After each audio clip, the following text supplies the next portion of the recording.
Good morning, students. Welcome to your social science class. Students, the name of our chapter is Democracy and Government. In this chapter, till now, we have discussed what is the meaning of democracy, what are the goals of democracy.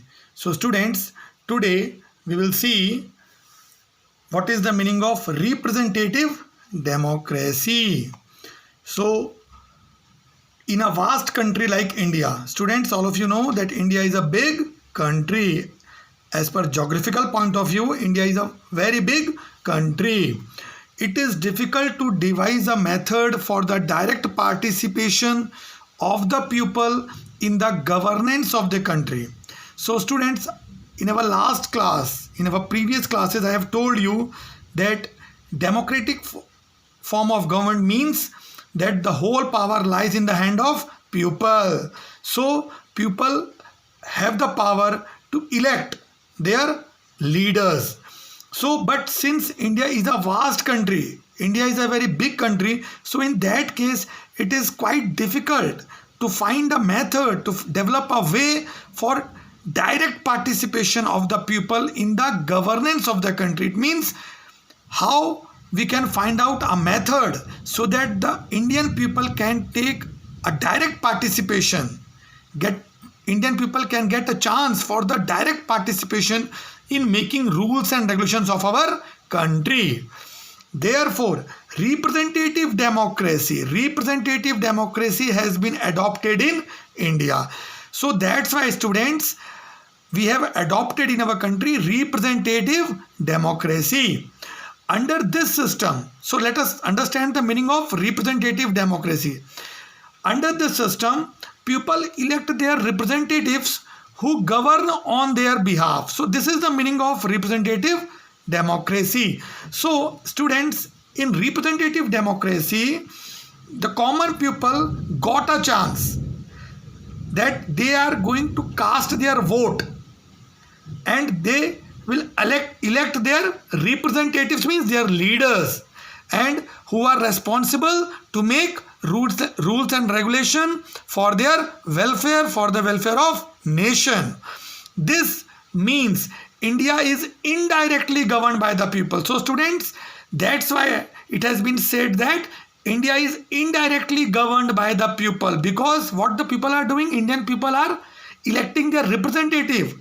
After 5 years in our country, there will be a general election for Lok Sabha as well as for the legislative assemblies in different states. So the people of various states are casting their votes, and through their votes, students, what they are going to do, they are just electing their representatives, and these leaders are responsible to make the laws, to govern the India. So that's why it has been said that India is indirectly governed by the people through their elected representatives, like Panch. In village areas, this word is very common, Panch, municipal councillors, members of legislative assemblies, means in state assemblies, and members of parliament, especially the Lok Sabha members.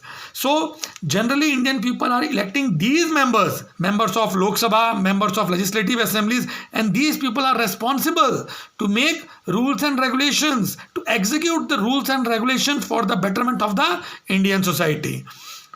India is the largest democracy of the world. Students, always remember, India is the largest democratic country of the world, governed by a democratic government. Here, again I am saying, democratic government means a democratic government is a form of government of the people, for the people, and by the people. This is the famous definition of democracy given by Abraham Lincoln. Democracy is a form of government of the people, for the people, and by the people. Means the democratic government is elected by the people in the form of their leaders. They are responsible to do work for the people, and they are being made by the people. So with this statement, the democratic government, now I thought, students, it has been clear to you that in a democratic government, or you can say in a democracy, the whole power lies in the hand of common people. Always remember that in a democratic country, in a democracy, always the whole power lies in the hand of common people, because they are the one who can cast their vote, who can elect their leaders, and these leaders are going to form the government, and that government is going to take the decisions for the welfare of the country. The people of India have the power to govern their country through their elected representatives. See, it's written here, students, the people of India have the power to govern their country through their elected representatives. Since India is a very vast country, so all the Indian people can't represent their country. So what we have adopted representative democracy form. In this, what Indian people are doing, they are just electing their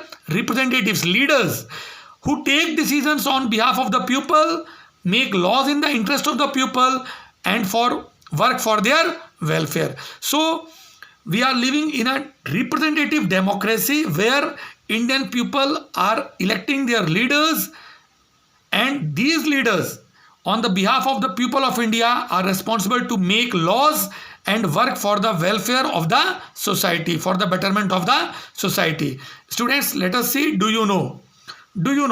We Indians must feel proud of the fact that our constitution makers gave equal voting rights to men and women both after independence.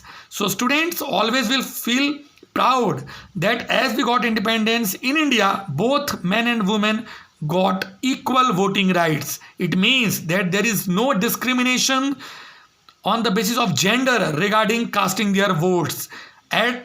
Just after attaining the age of 18 years, you people, either boy or a girl in India, are eligible to cast your vote. When the constitution was enforced, unlike that US, the UK and France, so in these countries, America, Britain and France, women have to struggle a lot to get voting right, where women had to fight for years to get the right to vote. In the United States of America, women got the right to vote in 1920. In UK, they were given voting rights in 1928, whereas in France, the women were given the right to vote in 1944. So this para symbolizes that we have to feel proud that we all are Indians, because in our constitution, as we got independence, it is clearly mentioned in our constitution that both men and women are having equal voting right without making any discrimination between a boy and a girl. But in these countries, America, Britain, France, in these countries, after getting their independence also, women had to fight for so many years to get the voting right. So students, this is about representative democracy. We will continue in our next class. Thank you. Take care.